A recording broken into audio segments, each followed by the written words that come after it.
बिहार में सेवारत आईपीएस अफसरों में सबसे वरीय अधिकारी आलोक राज इन दिनों चर्चा का विषय हैं। बाबा भोले पर उनका गाया भक्ति गीत वायरल है। वो पुलिस की नकारात्मक छवि का प्रभाव घटाने के लिए क्या करते हैं, कैसे करते हैं, और साथ ही इस सावन अधिक मास में भोले बाबा पर गाया उनका वीडियो गीत वायरल है, तो वो रियाज के लिए कैसे निकालते हैं समय। इन्हीं सब विषयों पर अमर उजाला के लिए कृष्ण वल्लभ नारायण और आदित्य आनंद से लंबी बातचीत में उन्होंने संगीत साधना की वजह बताई है। चलिए सुनते हैं क्या कुछ कहा है आलोक राज ने। नमस्कार, आप देख रहे हैं अमर उजाला। मैं कृष्ण वल्लभ नारायण। हमारे साथ हैं श्री आलोक राज जी। हम इनसे बात करेंगे क्योंकि मैं आपको बता दूं कि अभी इनका एल्बम आया है और बहुत धूम धड़ाके से चल रहा है। तो बात करते हैं कि इतने बड़े अधिकारी होकर संगीत से भी प्रेम है और क्या क्या रुचि है, हम इनसे बात करें। अमर उजाला चैनल के सभी दर्शकों को मेरा नमस्कार। जहाँ तक आपने जो प्रश्न उठाया संगीत और मेरे व्यक्तित्व का, मेरी अभिरुचि का, तो उसी पर बातें करेंगे। संगीत तो हर इंसान की ज़िंदगी में होता है। आपने सुना भी होगा कि हर इंसान बाथरूम सिंगर जरूर होता है। तो स्कूल कॉलेज के दिनों में थोड़ा बहुत सिनेमा का गाना गाने का मुझे शौक था, लेकिन 2011 दिसंबर में मैंने विधिवत हिंदुस्तानी शास्त्रीय संगीत की शिक्षा लेना मैंने प्रारंभ किया और तब से लेकर संगीत का ये सफ़र चल रहा है। मुझे बड़े अच्छे गुरुजी मिल गए। श्री अशोक कुमार प्रसाद जी मेरे गुरुजी हैं और उनके सानिध्य में, उनके मार्गदर्शन में संगीत का यह सफ़र निरंतर चल रहा है और मैं कहूँगा कि यह निश्चित तौर पर बहुत ही मधुर सफ़र है। अभी आपका एक एल्बम मैंने देखा था महादेव को लेकर। तो इससे पहले भी कुछ ऐसा एल्बम निकाला था या ये पहला है? मैं दर्शकों को ये बताना चाहता हूँ कि इसके पहले जो मेरे एल्बम निकल चुके हैं वो क्रमबद्ध इस प्रकार रहे।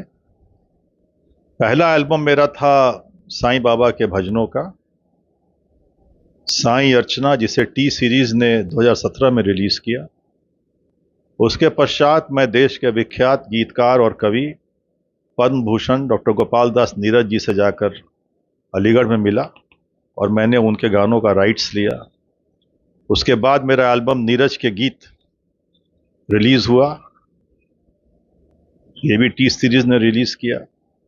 उसके पश्चात मैं देश के विख्यात शायर और कवि दुष्यंत कुमार जी के पुत्र से मैं मिला और उनसे अनुमति लेकर मैंने दुष्यंत कुमार की गज़लों का भी एक एल्बम किया। दुष्यंत कुमार की गज़लें, वो मेरा तीसरा एल्बम था। फिर चौथा एल्बम मैंने किया गत वर्ष सावन का महीना में ही, कबीर भजन, उसे भी टी सीरीज ने रिलीज किया। और उसके बाद इस वर्ष ये सावन में भगवान शिव का, बाबा भोलेनाथ का एक भजन मेरा रिलीज हुआ है जो टी सीरीज ने रिलीज किया है। एक भजन और मैंने गाया है जो संभवतः अगले सप्ताह या इसी माह में वो रिलीज होगा, वो भी टी सीरीज से रिलीज होगा। कैसा महसूस कर रहे हैं? एक अधिकारी, बड़ी अधिकारी हैं, इसके बाद संगीत से इस तरह से लगाव है और एल्बम भी लगातार आ रहे हैं।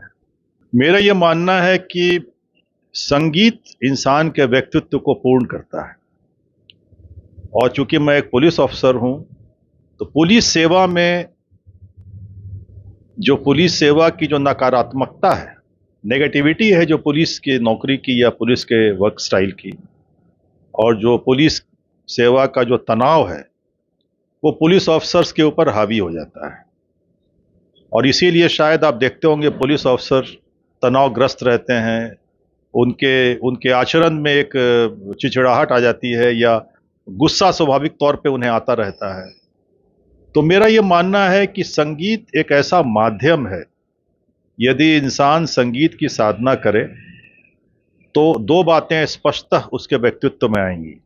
एक, उसकी सृजनशीलता बढ़ेगी, उसकी क्रिएटिविटी बढ़ेगी, और दूसरा, उसके ज़िंदगी से नेगेटिविटी कम होगी और वो कोई भी खराब काम करने से, कोई भी गलत काम करने से निश्चित तौर पर परहेज करेगा। जैसा कि आप ही कह रहे हैं कि काफ़ी तनाव होता है और निश्चित जो पुलिस विभाग में जो जिस तरह के काम होते हैं और जिस तरह की खींचातानी होती है, ऐसे में कैसे समय निकाल पाते हैं अपने आप को रियाज करने में भी? देखिए, ये बड़ा अच्छा प्रश्न आपने किया और मैं यहाँ पर टाइम मैनेजमेंट की एक थ्योरी जो है मैं उसको आपको बताना चाहता हूँ आपके चैनल के माध्यम से, विशेष तौर पे जो युवा वर्ग यहाँ पर हैं। पहली बात तो ये है दोस्तों कि आप अपने पैशन को जरूर जिंदा रखिए। नौकरी जिंदगी का एक पड़ाव है, एक अध्याय है, एक चैप्टर है। इसके बाद भी आपका जीवन है और इसके पहले भी आपका जीवन रहा है। तो ऐसी स्थिति में आपको अपने पैशन को जीने के लिए, अपने पैशन को प्राप्त करने के लिए आपको टाइम मैनेजमेंट का हुनर सीखना होगा। जैसे मेरे लिए संगीत एक पैशन है, तो मैं इसके लिए समय निकालता हूं।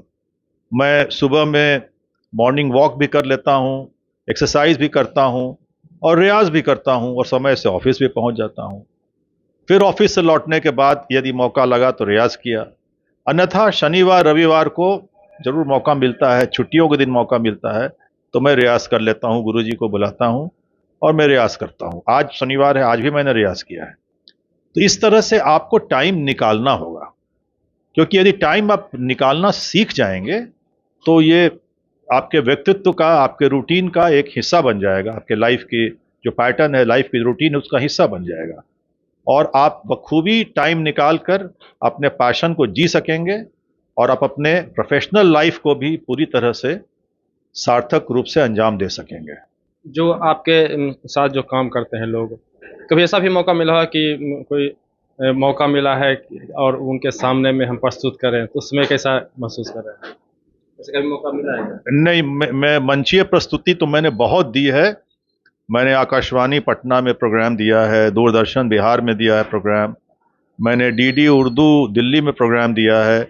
इसके अतिरिक्त कला संस्कृति विभाग बिहार सरकार और पर्यटन विभाग बिहार सरकार द्वारा आयोजित विभिन्न महोत्सवों में मैंने मंचीय प्रस्तुति दी है। हरियर क्षेत्र महोत्सव सोनपुर, बौद्ध महोत्सव बोधगया, राजगीर महोत्सव, पावापुरी महोत्सव, मुंगेर महोत्सव, थावे महोत्सव, सहरसा में उग्रतारा महोत्सव, मैंने बहुत से महोत्सवों में प्रोग्राम मैंने बिहार में दिया है। इसके अतिरिक्त इस वर्ष बिहार दिवस पर भी मेरा गायन हुआ। बिहार के बाहर मैंने अलीगढ़ में नुमाइश में जाकर मैंने प्रस्तुति दी है। मैंने आगरा में ताज महोत्सव में प्रस्तुति दी है और इसके अतिरिक्त मैंने अलीगढ़ मुस्लिम विश्वविद्यालय में मैंने 2 बार प्रोग्राम किया है।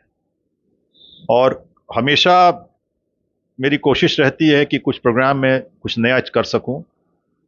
जहां तक आपने ये प्रश्न किया है कि अपने अधीनस्थों के साथ या अपने सहयोगियों के साथ, ऐसा कई बार अवसर मिला है कि हम लोग पुलिस के फंक्शन में गाए हैं, या जब मैं डायरेक्टर था बिहार पुलिस एकेडमी में, उस समय भी जो फंक्शंस होते थे उसमें भी गाने का अवसर मुझे मिला है।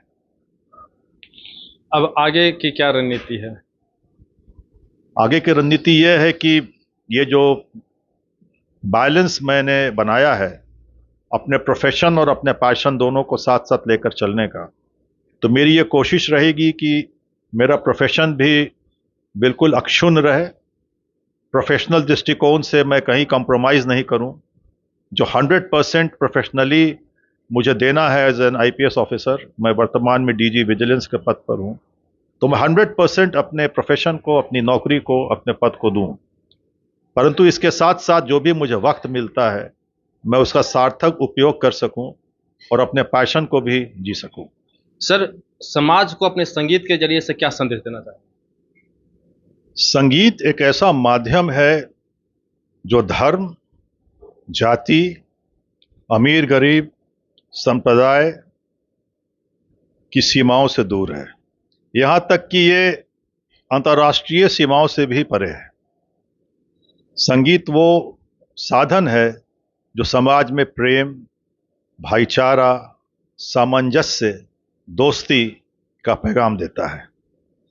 तो मैं ये कहना चाहता हूं कि संगीत की साधना से आपका व्यक्तित्व पूर्ण होगा और आपके अंदर जो अच्छे गुण हैं वो समावेशित होंगे।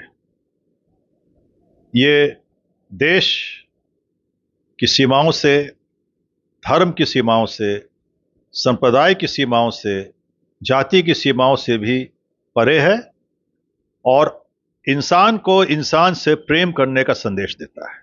हमारे साथ आलोक राज जी थे। उन्होंने कहा कि निश्चित रूप से जीने का अंदाज को सीखना पड़ेगा और समझना पड़ेगा कि कैसे हम अपने हमारी जो रूटीन है और जो हमारी जिम्मेदारी है, जो जहाँ पे हम काम कर रहे हैं, उसकी जिम्मेदारी को बखूबी हम कैसे संभाल सकते हैं, ये कुछ बता रहे थे।